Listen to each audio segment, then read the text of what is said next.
YouTube audience because I've already said good morning to my in-person audience. This is the Caron Chapel service on Sunday, June 6, 2021. It's the second Sunday after Pentecost in the Christian calendar, but as many of you know, the Caron Chapel service addresses a variety of forms of faith and belief, and so its time is reckoned in different wisdom traditions in different ways. But interestingly, in that Christian reckoning of time, this is the first of a sequence of Sundays that now are called ordinary time, and that kind of fits with the message of the day. I have a calendar of topics that I rotate through, and today's topic, every time it comes up in the calendar, which is about every 4 months, it makes me queasy because the topic is humility. And I don't know how you would feel if you were asked to speak on the subject of humility, but especially since I'm positioning myself as some kind of an expert, there's a real trap there, and I'm very conscious of it. And if only you knew me more personally, which some of you are getting to know me, you would know it would be almost brazen and absurd for me to feign humility, I guess is the thing I would say. The label arrogant has dogged me much of my life. And early in the Alcoholics Anonymous movement, when the first book that was written about the 12-step recovery movement was written, there are insights in that book that I think are like phenomenally timeless and quite extraordinary, given that at that time there were only 3 or 4 years of sobriety among the longest serving members of the community. But Bill Wilson, I think, would be the one who would be credited with having the observation that even among that small group of early beginning people staying sober, he remarked that there was this peculiar pairing of outward arrogance and inner inferiority, inner insecurity. And psychologists have talked a lot about that. It's a very common sort of ego construction. And I say that maybe as a way into the topic, but also to confess, that's why it's been a hard thing for me, is that my outward arrogance is a way for me of compensating for my inner, void of terror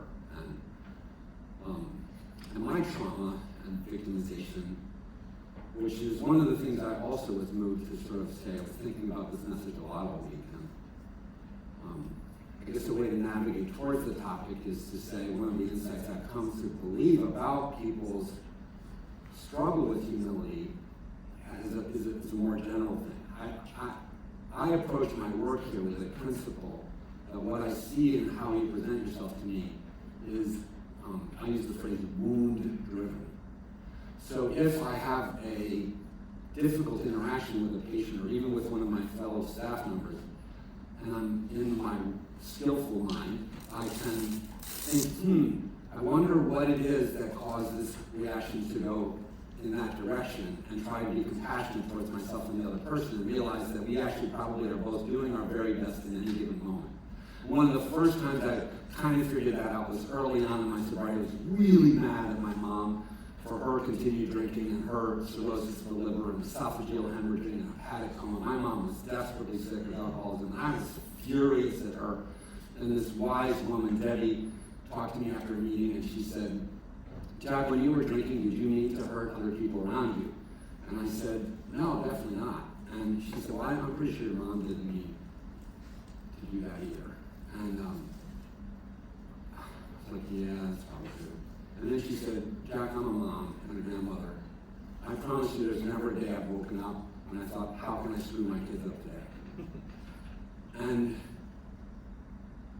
so that's what I think is where I would start in terms of the conversation of humility, is that I actually do believe on any given day we're all doing our best, the best we got. Even if we're shooting heroin in a crack house or selling our bodies for the currency that we need to purchase the next use, or gambling our kids' fortunes away, or yelling and screaming, or having a panic attack or whatever, that's actually our best effort at survival. We are evolved to seek to survive, and the drive to survive manifests in interesting and complicated ways. And sometimes the very things that we've developed as survival mechanisms then turn out to backfire on us and become unhealthy.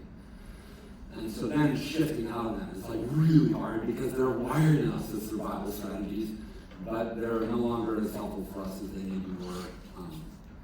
A good example of that is if you go to an IMAX movie theater with the 3D glasses and there's an object hurtling itself across the space towards you, and your brain knows it's not coming at you, but your eyes see that you'll still flinch, right? Because your ancestral wiring is object hurtling towards you, flinch.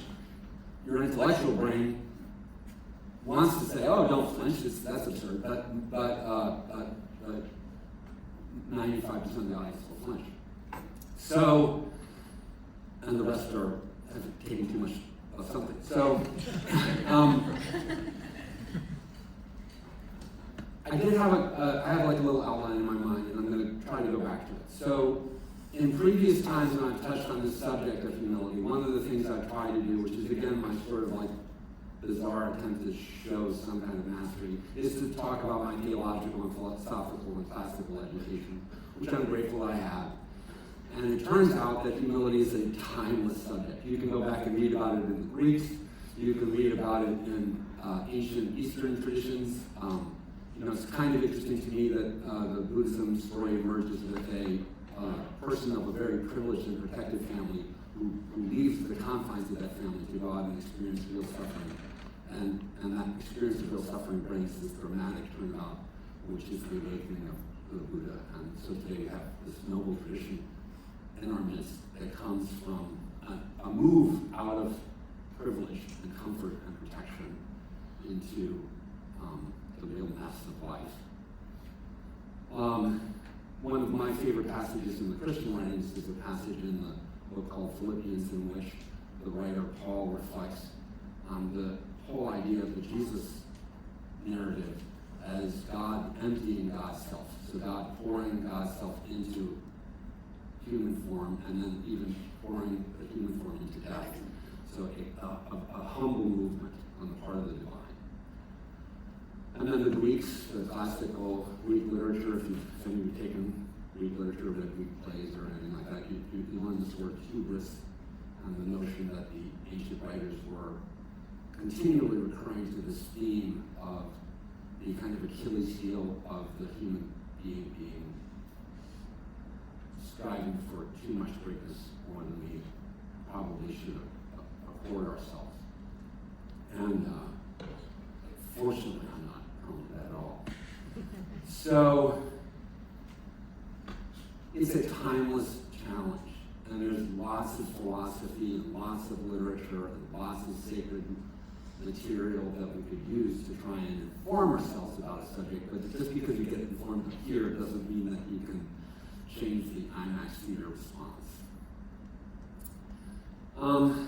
A second stopping point in my little mental outline was contemporary situation. Where are we today in the culture? How does this theme play out for us today? And I think this is, I often share with the chapel audience that one of the great treasures of my recent life, I say in the last decade, I've been sober a long time, I'm really grateful for that, but the last 10 to 15 years, a marked turn has been the ending of my first marriage, the entrance of my second marriage, and with my wife today, Judy, come grown children and now grandchildren in our lives. And I didn't have my own biological children, but all of a sudden I feel like a dad and a grandfather in a way that is a completely unexpected gift for me in the world. And one of the things that I just was with some friends last night and we were talking, and I'm joking up, I really worry about these girls that are granddaughters and the world that they're growing up in a way that I've become cynical, where I used to have this kind of naive idealism. And I think it's like a scary time, and I have empathy for you because all of you pretty much are younger than I am. And God bless you, because you're growing up in a much more, I don't know, impersonal, cold, and polarizing environment than the world that I did. And I think there are some small movements of grace that I think are awesome that are happening, and I think there are some things about the contemporary landscape that are phenomenally refreshing and very challenging to an old straight white guy like me that needs to think about gender and identity and race and culture influence all those sorts of things in ways that I never was woke to.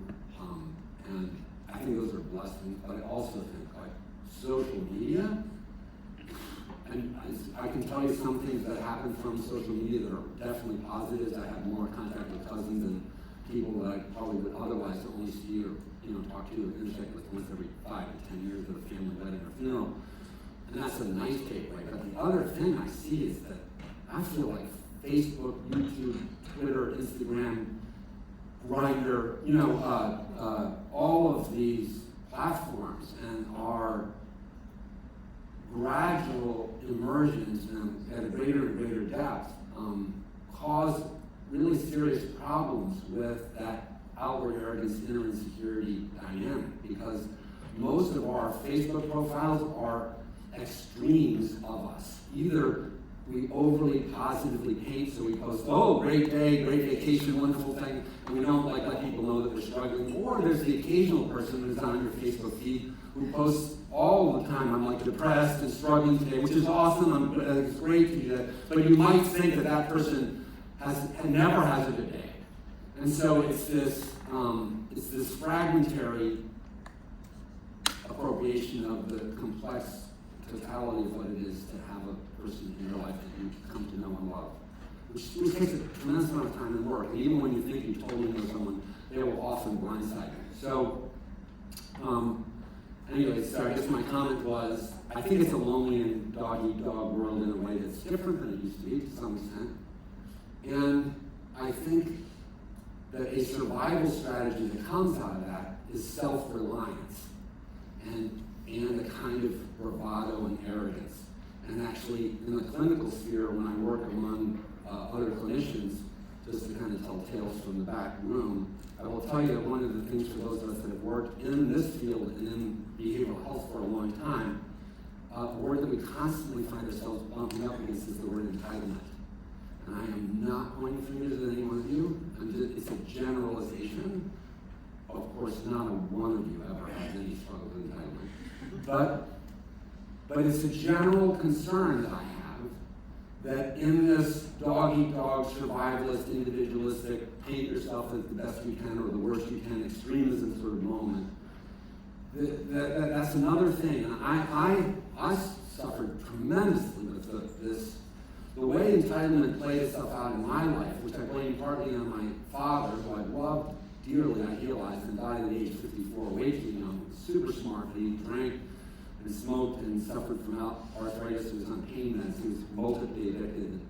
I think you know it, based on a little data that I have, this is not to talk about my dad, but anyway, my dad's influence on my life was that one of his dictums was, a man's home is his castle. So my dad used to say that on a fairly frequent basis. It's a saying that whenever I hear a person say anything quite like that, I hear my dad say, a man's home is his castle. And what that meant for me and how my dad explained that to me was when I was on the job, at the job, I needed to play by the job's rules, or when I was out in the society, I needed to play by the society's rules to try to not get arrested, but that within the confines of my own compound, all bets are off. I could have whatever kind of conduct codes or whatever that I want. And I took that a step further. I'm not saying I can blame this all on my dad, but I will tell you what resulted partly from that, this is an excuse that I gave myself, was that I could decide which rules apply to me and which don't. Even in my day-to-day life out there in the world. I could decide, yeah, that's a dumb rule. I'm not going to wear a mask because blah, blah, blah. Or I'm not going to, get a COVID vaccine or a COVID test because of blah, blah, blah. Or I'm not, and if you think about that as a person in recovery, it would be like, so I think weed's fine, but, I was never addicted to Percocet, so the doctor wants me to take a Percocet, so that's fine. This is where the rules don't apply to me thinking in an addiction recovery trajectory becomes really problematic, is that if I think the rules don't apply to me, then I think, he might need to do 1 day at a time, but I can do 6 out of 7 days at a time, right? I'm the exception. I don't need to see myself as a part of and even if I go to AA or whatever, I'm not going to tell them that on alternate Wednesdays I go smoke weed in a hookah bar or whatever. I'm not going to tell them that. That's none of their damn business, and this is an ugly face of my lack of humility that I must confess followed me into my early recovery. And it's been very, very tough to have to look at it and get honest with myself about it. Other ways that this entitlement thing plays itself out are things like the minor employee thefts that we do when we think, oh, I'll mail this personal piece of mail through the corporate mail system and not pay for the postage myself because the company has enough money. Or I'll, fudge on my, fudge on my taxes because it's the IRS, or I got out of the grocery store and I have a bag of something that I ended up realizing never got rung up, and it's, the store's called Giant. So, why should I worry about my $3 against the Giant, and that kind of thinking is certainly unhumble thinking. And maybe that's my best way to know how to get at the subject of humility, is to talk about how I fail to exhibit it. And it's this entitlement, rules don't apply to me. I can make a basis for exceptions that operate in almost any sphere of my life.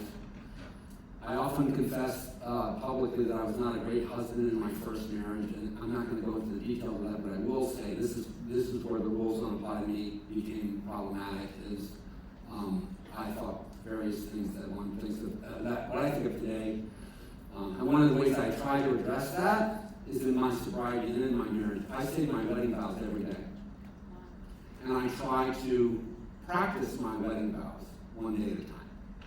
And when I told my spouse, as we were writing our wedding vows, that I wanted to put the word today in there, she gave me the kind of screwy eye, like, what, today and not tomorrow? And I said, no, wait, no, because she's not a one day at a time, 12-step recovery kind of person. But when I explained to her what I was saying was that if I want to be able, at the end of my days, to be able to reflect on my fidelity and the love and the support and the nurturance and the care, all those things that I promised in those vows, as having been consistent and lived into, it will have to have been true on each day between that future date and the day we started our covenant of marriage.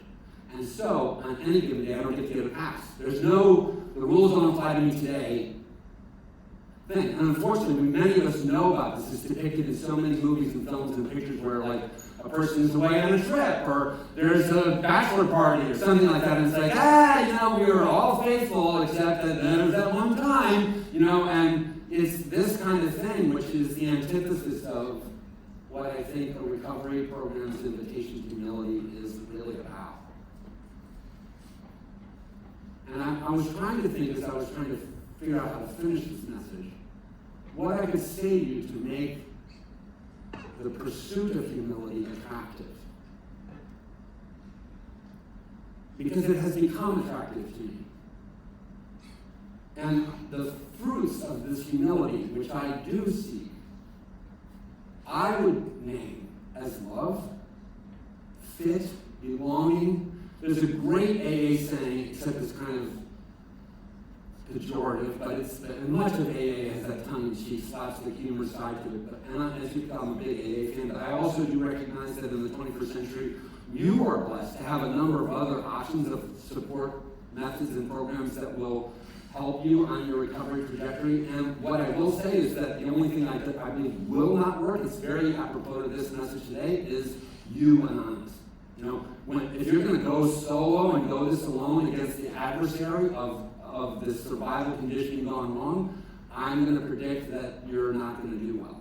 I think that inevitably, and if you look at these other instances of recovery movements, Recovery Dharma, Smart Recovery, Life Ring, the Narcotics Anonymous, all the other sort of recovery movements, the ones that have traction and can claim evidence-based success are collaborative and communal rather than solitary. So just like heroes don't really accomplish their heroic efforts on their own, it takes a village for Frodo to get the ring destroyed and for Dorothy to get home, and for Katniss Everdeen to make it through the 100 days. We don't do these epic challenges as isolated beings, even though I think we're conditioned to think of the hero as a solitary agent. It's a misfire of the way we conceive of how success works in the world versus what it is. But Anyway, the AA expression is, I just want to be another bozo on the bus. That doesn't sound terribly awesome. And how do I make that attractive to you? I'll be very frank. Compare it to being a lonely idiot. Because I think that's where the opposite lands us. Maybe you have all the toys at the end of the game, but nobody wants to be with you because you've exerted your dominance and authority and made it happen. So I think that the attractiveness of pursuing a path of humility is belonging and togetherness and company, the company of people who can be in real fellowship with.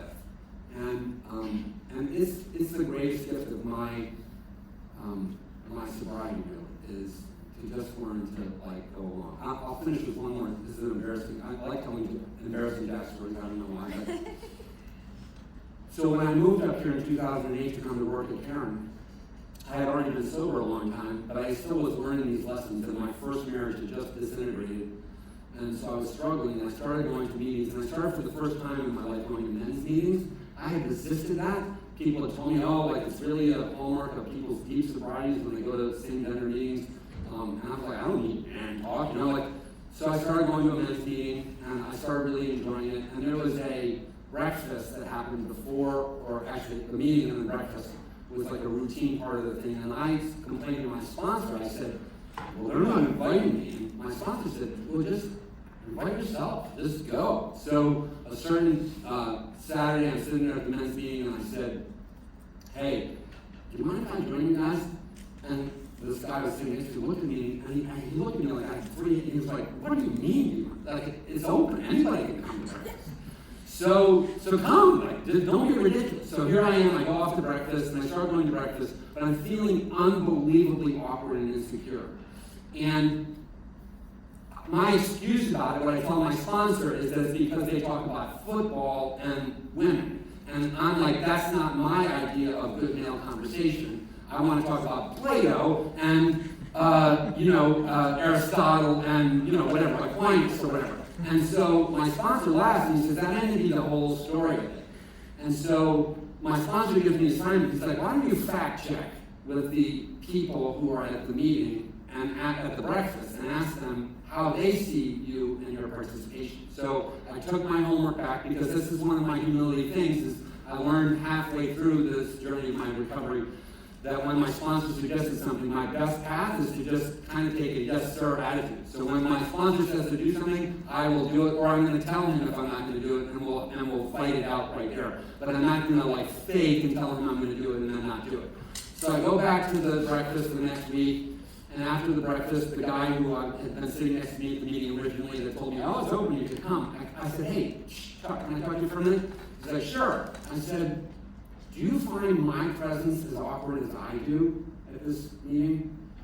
Like the breakfast thing? And he goes, no, what do you mean? And I said, well, I feel like I don't fit in, I don't know how. And he goes, I just thought you were quiet. So what I learned from that was that I had an idea, this was so embarrassing to me, that they had to be paying attention to me. I had to be a voice in the room. I had to be able to be in charge and show my mastery and competence. They could care less whether I know who's playing football or not. They're happy to have me at breakfast, but I had to become another bozo on the bus instead of the director of or a wise voice at the table, and that's how deeply ingrained this misconception was that I had, was that ordinariness needed to be extraordinary, or it didn't count. So I kept going to the breakfast, and I started finding myself really enjoying it. Not the football and all that sort of stuff, but every once in a while, the conversation would veer in other ways, and I'd have something to chime in about. Because people would be going with their kids to see a concert or something that music's a big thing for me, or people would talk about church, of course that's a big thing for me. So I had to allow my paradigm, my worldview, to be shifted. And it's been difficult. I've done it very imperfectly. but it's given me less loneliness, and that's my claim. The reason I dangle humility in front of you as a dubious carrot is because I do honestly believe that if you will seek it, it will give you more companionship and greater company with other human beings in your life. And that's perhaps the most precious gift any of us can have. Thanks.